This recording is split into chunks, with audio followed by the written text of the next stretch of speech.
నేను మీ స్వాతి ఉస్మానియా యూనివర్సిటీ. గౌరవ శాసనసభ్యులు హరీష్ రావు గారు కాళేశ్వరం ప్రాజెక్టు గురించి మనకు స్క్రిప్ట్ వినిపించడం జరిగింది. కాళేశ్వరం అంటే ఏదైతే 3 బ్యారేజ్లు, 15 రిజర్వాయర్లు, 19 సబ్స్టేషన్లు, 21 పంప్ హౌజులు, దాదాపు 200 కిలోమీటర్ల సొరంగ మార్గాలు కావచ్చు, గ్రావిటీ కాల్వలు కావచ్చు, గ్రావిటీ కెనాల్స్ కావచ్చు, 1531 కిలోమీటర్ల గ్రావిటీ కాల్వలు, దాదాపు 530 మీటర్లు ఎత్తిపోయగల సామర్థ్యం గలది, 141 టీఎంసీల సామర్థ్యం కలిగిన రిజర్వాయర్లు, దాదాపు 240 నీటిని వినియోగించుకోగల సామర్థ్యం. కాళేశ్వరం అంటే ఒక వ్యవస్థ. కాళేశ్వరం ప్రాజెక్టు వ్యవస్థ అంటే ఇది.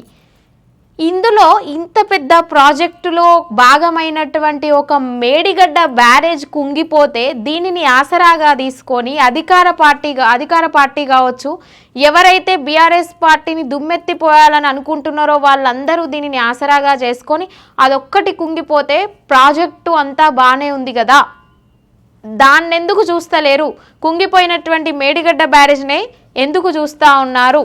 దాన్ని కట్టించండి, నీటిని పంచండి, మేము పంచలేకపోయినాం, మీరు పంచండి అనేటువంటి వ్యాఖ్యలను హరీష్ రావు గారు చేస్తూ ఉన్నారు.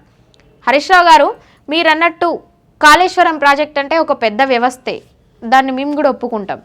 కానీ మేడిగడ్డ బ్యారేజ్ అనేది ఒక మానవ నిర్మాణం కాళేశ్వరం ప్రాజెక్ట్ అయితే ఒక గుండెకాయ లాంటిది మేడిగడ్డ బ్యారేజ్. మీ శరీరమైనా మా శరీరమైనా మానవ శరీరంలో దాదాపు 206 ఎముకలు కావచ్చు, 600 పైగా కండరాలు కావచ్చు, 2 చేతులు 2 కాళ్ళు ఉంటాయి ఎవరికైనా. కొన్ని అవయవాల సమాహారమే మానవ శరీరం. అందులో గుండె పని చేయకపోతే మానవ శరీరం పనిచేస్తుందా? శరీరానికి ప్రాణం ఉంటుందా? మరి ప్రాణం లేని శరీరం ఏ విధంగా పనిచేస్తూ ఉంటుంది, ఏ విధంగా ముందుకు పోతూ ఉంటుంది? అట్లనే కాళేశ్వరం ప్రాజెక్టుకి గుండెకాయ లాంటి హార్ట్ లాంటి మేడిగడ్డ బ్యారేజ్ కుంగిపోయింది. అన్నారం బొంగలు ఏర్పడ్డాయి. సుందిల్ల కూడా నామమాత్రంగా కొనసాగుతూ ఉంది. అసలు అక్కడ భయంకరమైనటువంటి కాగ్ రిపోర్ట్ చెప్తా ఉంది, దాదాపు కొన్నాళ్ళ పాటే ఈ కాళేశ్వరం ప్రాజెక్ట్ అనేది కొనసాగుతూ ఉంటుంది, ఇది కూలిపోయే ప్రమాదం ఉంది, అటు పోతే ఆ మల్లన్న సాగర్ భూకంపాలు వచ్చేటువంటి ప్రదేశంలో కట్టబడి ఉంది అని కాగ్ రిపోర్ట్ ఇవ్వడం జరిగింది. కాగ్ రిపోర్ట్ను అసెంబ్లీలో కూడా పెట్టడం జరిగింది అధికార పార్టీ కాంగ్రెస్ పార్టీ.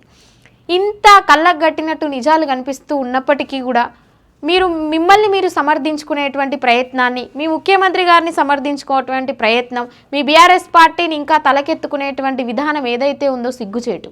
ఎందుకంటే దాదాపు బీఆర్ఎస్ పార్టీలో కావచ్చు, బీఆర్ఎస్ పార్టీ అంటే కేవలం కల్వకుంట్ల కుటుంబం, ఆ కుటుంబంలో అంతో ఇంతో క్రెడిబిలిటీ ఉన్నటువంటి లీడర్, అంతో ఇంతో కొంచెం కష్టపడతాడు అని ప్రజలు చెప్పుకునేటువంటి లీడర్గా హరీష్ రావు మీరున్నారు.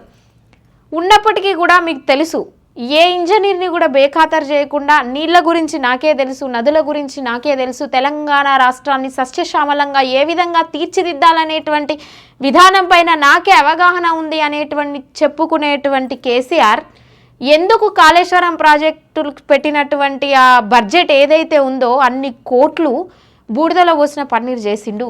ఎందుకు ప్రజాధనాన్ని దుర్వినియోగం చేసిండు?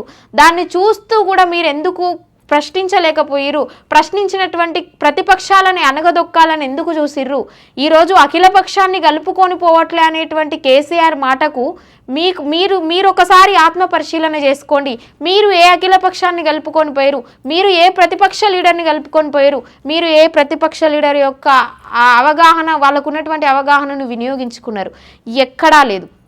ఎవరయ్యా ప్రతిపక్షం అంటే ఏ 4 తోకలు ఉన్నాయి అనేటువంటి భాషను కూడా వాడడం జరిగింది కేసీఆర్ గారు, మాజీ ముఖ్యమంత్రి. ఇన్ని చేసినప్పుడు కాళేశ్వరం ప్రాజెక్టు పూర్తి స్క్రిప్ట్ చదివి మీరేదో సోషల్ మీడియాలో దానికి సంబంధించినటువంటి బొమ్మలు వేసుకోగానే, ఆ పిక్చర్స్ వేయంగానే నమ్మడానికి ప్రజలంతా పిచ్చోళ్ళు కాదు. ఒకవేళ ప్రజలు బొమ్మలు చూసి నమ్మినా కూడా దానిపై అవగాహన ఉన్నటువంటి మేధావులు ఉన్నారు, నిపుణులు ఉన్నారు, చదువుకున్నటువంటి విద్యార్థులు ఉన్నారు ఈరోజు. మరి వాటిని అర్థం చేసుకోలేనంత దిగజారి ఇంకా తెలంగాణ రాష్ట్రంలో మేధావులు అంత స్థితికి ఇంకా రాలేదు. కాబట్టి మీ సోషల్ మీడియాను, మీ యూట్యూబ్ ఛానళ్ళను పెంచుకోవడానికి ఈరోజు ఎవరైతే బీఆర్ఎస్ ప్రభుత్వాన్ని ఇంకా కూడా తలకెత్తుకోవాలని చూసేటువంటి లీడర్లు ఎవరైతే ఉన్నారో మిమ్మల్ని మీరు సమర్థించుకునేటువంటి విధానాన్ని, ఇది ఎవరైతే ఈ విషయాలను ఇప్పటికీ కూడా తప్పుపట్టాల్సి వస్తుందేమో, మమ్మల్ని మేము ఎక్కడ తక్కువ చేసుకోవాల్సి వస్తుందో అనేటువంటి ఆలోచనలో ఇంకా కూడా బీఆర్ఎస్ పార్టీ కొనసాగుతూ ఉంది. కాళేశ్వరం ప్రాజెక్టులో మేడిగడ్డ కుంగిపోతే 16 టీఎంసీల నీళ్లు ఎందుకు ఆంధ్రప్రదేశ్కి మీరు రిలీజ్ చేయడం జరిగింది? సాక్షాత్తు జగన్మోహన్ రెడ్డి ఏపీ అసెంబ్లీలో చెప్పడం జరిగింది, కేసీఆర్ గారు ఆంధ్రప్రదేశ్కి నీళ్ళు ఇచ్చిరు అని చెప్పి. ఆ వీడియో క్లిప్ని కూడా అసెంబ్లీలో Congress party power point presentation చేయడం జరిగింది అసెంబ్లీ సాక్షిగా. దానికి కూడా నవ్వుకుంటూ ఇంకా మేమేం చేయలే, ఇది కావాలని కాంగ్రెస్ పార్టీ చేస్తూ ఉంది అని చెప్పడంలో అర్థం ఉందంటారా? ఇదేనా చదువుకున్నటువంటి ఒక వ్యక్తులు, బాధ్యతాయుతమైనటువంటి కొంతమంది రాజకీయ నాయకులు రాజకీయ సౌలభ్యం కోసం చేసేటువంటి పనులను ప్రజల మీద పులమడానికి ఏ విధంగా మీరు అర్హులు? ఏ విధంగా మీరు ప్రజాధనాన్ని దుర్వినియోగం చేయగలుగుతూ ఉంటారు? ఈరోజు కాగ్ రిపోర్ట్ చెప్తా ఉంది, అదేదో మీరు చెప్పిన లెక్కలు కాదు, మేము చెప్పిన లెక్కలు కాదు, జనాలు ఇచ్చినటువంటి లెక్కలు కూడా కాదు. కాగ్ రిపోర్ట్, దానికి కాగ్ రిపోర్ట్ కాకుండా డ్యామ్ సేఫ్టీ అథారిటీ కూడా చెప్పింది భయంకరమైనటువంటిది మల్లన్న సాగర్, అక్కడ కట్టినటువంటిది మొత్తం భూకంపాలు వచ్చేటువంటి ప్రదేశం. కాళేశ్వరం ప్రాజెక్టులో కూడా సుందిల్లా అనేది నామమాత్రంగా సాగుతూ ఉంది. అన్నారం బ్యారేజ్లో కూడా బుంగలు ఏర్పడి ఇదన్నీ ఈ ఎల్లంపల్లి ప్రాజెక్టు కావచ్చు, ఇవన్నీ కూడా వాటర్ అక్కడ రిలీజ్ చేస్తే ఈరోజు కరీంనగర్ జిల్లా కనుమరుగైపోతుంది. తెలంగాణ రాష్ట్ర చరిత్రను ఎక్కడ కాపాడుతూ ఉన్నావు? తెలంగాణ రాష్ట్ర సంస్కృతిని మీరు ఎక్కడ కాపాడారు? అసలు మేము లేకపోతే తెలంగాణనే లేదని చెప్పుకునేటువంటి లీడర్లు ఎవరైతే కేసీఆర్ గారు ఉన్నారు, కవిత గారు, కేటీఆర్ గారు, హరీష్ రావు గారు, మీకు అంత చిత్తశుద్ధి, నిజంగా మీకు అంత ప్రజల మీద ప్రేమ, ప్రాజెక్టులు తెచ్చి భూములను సస్యశ్యామలం చేయాలనేటువంటి ఆలోచన కలిగి ఉంటే ఇన్ని ప్రాజెక్టులు ఎందుకు ఇది చేసిరు? పాలమూరుని ఎండబెట్టిర్రు, రంగారెడ్డిని అక్కడ నిశ్శబ్దంగా ఎడారి చేసిరు, మొత్తంగా దక్షిణ తెలంగాణని ఎడారి చేసి కృష్ణా జలాలను తెచ్చుకోలేని చేతగానితనంలో మీరు మునిగిపోయారు. ఆ రోజు సెంట్రల్కి మీరు గవర్నమెంట్ పిలిచినప్పుడు చర్చలకు పోయి ఉంటే నీళ్ళు వచ్చేటి ఏమో, పోలేదు. ఆంధ్ర రాజకీయ నాయకులు పోయిరు, నీళ్లు తెచ్చుకున్నారు. మీరు ఫామ్ హౌస్కి పరిమితమై నాకు తెలిసిన, నన్ను మించిన ఇంజనీర్ లేడు, నాకు తెలిసినంత ఎవరికి లేదని చెప్పి తెలంగాణ ప్రజలను బొందబెట్టడానికి తయారై ఈరోజు దక్షిణ తెలంగాణని ఎడారిగా మార్చడానికి అవకాశం ఉన్నటువంటి విధానానికి తీసుకొచ్చినటువంటి పార్టీ, అలాంటి ఘనత మీది. మీరు ఇంకా ప్రాజెక్టులను మేము చేసినామని చెప్తారు. ఎస్ఎల్బీసీ నల్లగొండ జిల్లా ప్రజలకు ద్రోహం చేసి ఎస్ఎల్బీసీ ప్రాజెక్టును ఇంతవరకు కట్టిన దాఖలాలు లేవు. కట్టినటువంటిది కూడా పూర్తయినటువంటి విషయం లేదు. ప్రజలందరికీ కూడా అవగాహన ఉన్నటువంటి ప్రాజెక్టులే ఇవన్నీ. తెలంగాణ రాష్ట్రంలో ఏ మూలకి ఏది కడితే ఎక్కడి నుంచి వాటర్ ఎట్లా నిల్వ ఉంచుతాం, ఎక్కడి నుంచి ఎటు తీసుకురావాలి, ఎక్కడి నుంచి ఎన్ని కిలోమీటర్ల సొరంగ మార్గాలు ఉండాలి, ఎన్ని గ్రావిటీ కెనాల్లు ఉండాలి, ఎన్ని ఎత్తిపోతల పథకాలు ఉండాలి, ఇవన్నీ నాకే తెలుసు అని చెప్పుకుంటున్నటువంటి కేసీఆర్ ఎక్కడ పోయింది నీ తెలివితేటలు? ఏడవైన ఇంజనీర్లను పక్కకు నెట్టి నేనే ఇంజనీర్ అని చెప్పుకున్నటువంటి కాళేశ్వరం ప్రాజెక్ట్ ఇసుక నేల మీద నాకు కట్టేది ఎవరయ్యా? నీకు చదువు చెప్పింది ఎవరు? ఇదా ఇంజనీరింగ్ అనేది? ఎక్కడ నేర్చుకున్నావు?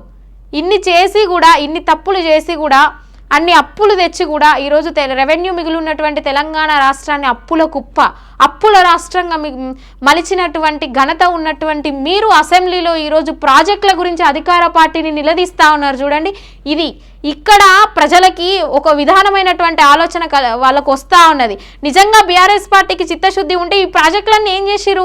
ఎందుకు ఆంధ్రాకు నీళ్ళు వదులుతూ ఉన్నారు? మీకు జగన్మోహన్ రెడ్డి గారికి జరిగినటువంటి లోపాయకార ఒప్పందం ఏమిటి? మీకు ఉన్నటువంటి రాజకీయ సౌలభ్యం కోసం తెలంగాణ రాష్ట్రాన్ని ఇంకా ఎన్ని రోజులు తాకట్టు పెడదామని చూస్తూ ఉన్నారు? ఆంధ్రప్రదేశ్ నుంచి విడిపోయినటువంటి నినాదం ఏంటిది? నీళ్లు, నిధులు, నియామకాలు, తెలంగాణ స్వరాష్ట్రాన్ని మేము సాధించుకోవాలని చెప్పుకున్నాం. మళ్ళీ అయ్యే నీళ్ళని తీసుకుపోయి వాళ్ళ కాళ్ళ కాడ పెడుతున్నారు. దేనికి కేసీఆర్? నిన్ను నమ్ముకొని మేము తెలంగాణ రాష్ట్రాన్ని తెచ్చుకోలేదు, నువ్వు ముఖ్యమంత్రి అవుతావని కూడా ఎవడు ఊహించలేదు. అందరూ తెచ్చి పెడితే ఏమంటారు అరటి తొక్క ఒలిచిస్తే తిన్నటువంటి విధానాన్ని, అందరూ కష్టపడితే నువ్వు ముఖ్యమంత్రి సీట్లో కూర్చున్నావు. అట్లా అని చెప్పి తెలంగాణ రాష్ట్రాన్ని మొత్తం తీసుకుపోయి తాకట్టు పెట్టేటువంటి హక్కు నీకు లేదు మొట్టమొదటిసారిగా. ఇవన్నీ జరిగినాక కూడా అసెంబ్లీలో ప్రజలకు సమాధానం చెప్పకుండా, అధికార పార్టీకి సమాధానం చెప్పకుండా, కాగిచ్చినటువంటి రిపోర్టు కూడా విలువీయకుండా మీరు ప్రవర్తిస్తూ ఉన్నారు. ఇది ప్రజల తీర్పు అనేది మీకు ఇంకా ముందు కూడా నెగిటివ్గా వచ్చేటువంటి ఛాన్స్ ఖచ్చితంగా ఉంటుంది.